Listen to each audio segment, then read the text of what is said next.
Welcome back everyone, and today we are going to be continuing on with our discussion on the upper extremity and going into the elbow here. So just like with the shoulder, we're going to be looking at the anatomical features, the general structure, and the function of the elbow here. The elbow's main role is to functionally lengthen the arm. What that means is that the elbow allows you to really use your hands in a functional way. If you didn't have your elbow and your arm was straight out, your hands would be virtually useless because you wouldn't be able to interact with them much. So the elbow allows you to have much more functional use of our arm as a whole. So the elbow itself, you think of the elbow as a hinge joint. But there's actually two joints in there that we really want to look at. The main ones we're going to be looking at here are the humeral ulnar joint. So the distal humerus and the proximal ulna form our hinge joint that we would think of with the elbow. And then we have a radioulnar joint, and we're going to be looking at the proximal end of that. So between the radius here and the ulna. And this is a pivot joint. So this is what allows us to do our pronation and supination movements there. Now you also have a bit of an articulation between the radius and the humerus here called the radial humeral joint. That's not so important for us there. And then the other kind of measurement we'll actually look at is also our carrying angle. And your carrying angle, or your A angle, is just the angle that's formed when you stand in an anatomical position between where your shoulder is down to the elbow, and then how far your forearm juts out to the side. So you see how it makes almost a bit of an A here. So that is why this is called your A angle, or your carrying angle. And we'll discuss more of that in the lab component of this. So three major bones we want to be remembering here are the humerus, the radius, and the ulna. From anatomical position, so remember, from anatomical position we are standing up, our palms are facing out.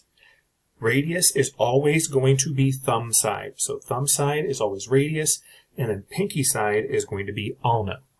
The radius is the only bone that moves out of the radius and ulna.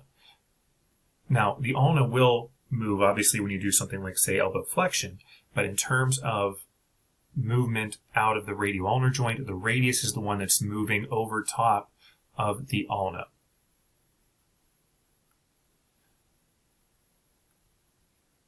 So you have a nice big capsule, or a nice tight capsule with the elbow here. So it's pretty stable, because when you look back here, you'll see that this olecranon process actually acts as almost like a kind of a hinge here, or a really place that's going to stick into, or connector for the distal end of my humerus. So it really holds that, or latches that in pretty good there. This is why the elbow, while still having a pretty good amount of range of motion, is really a pretty stable joint in and of itself. Now, like I said, we have primarily four movements that are going to govern the elbow. You have elbow flexion, elbow extension, and then you are going to have pronation and supination. When you pronate, you turn your hand down, or your palm down. You supinate, you turn your palm up. So think soup, bowl of soup, up. You hold your hands to form a bowl. That is supinating. Pronating, you turn your hands down. Pronation, supination is going to be in the transverse plane, so that is a rotational movement. Flexion, extension is going to be in the sagittal plane. We have three main elbow flexors. We have one main elbow extensor. So our elbow flexors are our biceps, our brachialis, and our brachioradialis. All three of those are going to assist with doing elbow flexion. Triceps is going to be our main elbow extensor. It's going to help with extending the elbow. One thing to note here as well is the term elbow versus arm. If you talk about the arm, you're referring to the shoulder. So if I do arm flexion, I'm talking about shoulder flexion. If I want to bend my elbow, I'm talking about elbow flexion. So remember, when you're talking about the elbow, make sure you say elbow flexion, elbow extension, and then if you're talking about arm flexion, you're talking about shoulder flexion, arm extension, shoulder extension. Now, on top of being flexors, both your biceps and your brachioradialis are also going to assist with supination. So they will both help with turning your palm over. The way you can feel this is if you hold on to your bicep and you have your arm at a neutral position, elbow flexed to about 90 degrees, and you start with and then you hold onto your bicep, your palm face down, and then turn it over, you will feel a contraction in your biceps there. And that's because the biceps actually assists along with brachioradialis in supinating your forearm. Brachialis, on the other hand, does not do that. So if we look here at why this is, you'll see that it's because brachialis inserts completely on the ulna.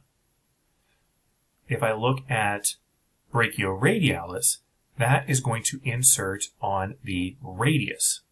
If I look at my biceps, inserts on the radius. So because brachialis only inserts on the ulna, it will not assist with supination. This is important because when we do our manual muscle testing, we are going to differentiate these three muscles based on our degree of pronation or supination. So for biceps, you have a fully supinated arm. So if I'm testing biceps, I want to have my arm just like this. I want to have my elbows flexed and my forearms supinated. If I want to test brachioradialis, I'm in a hammer curl position, or my hands are at a functional position.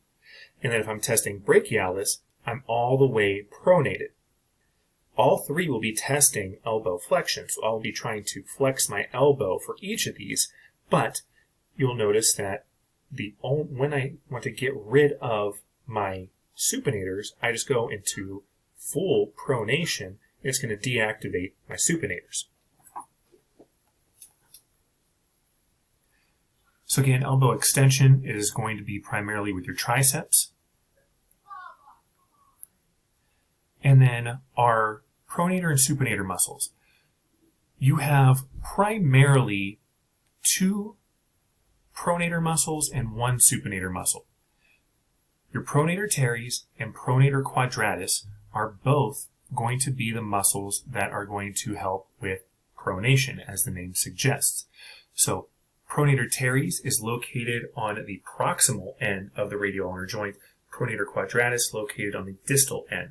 So the pronator quadratus is closer to your wrist, pronator teres closer to your elbow proper. Both of these are going to assist with pronating or turning your palm down. And then you have a supinator muscle, which, as the name suggests, is going to supinate your forearm or turn your palm up. Your pronator muscles are going to insert onto your ulna.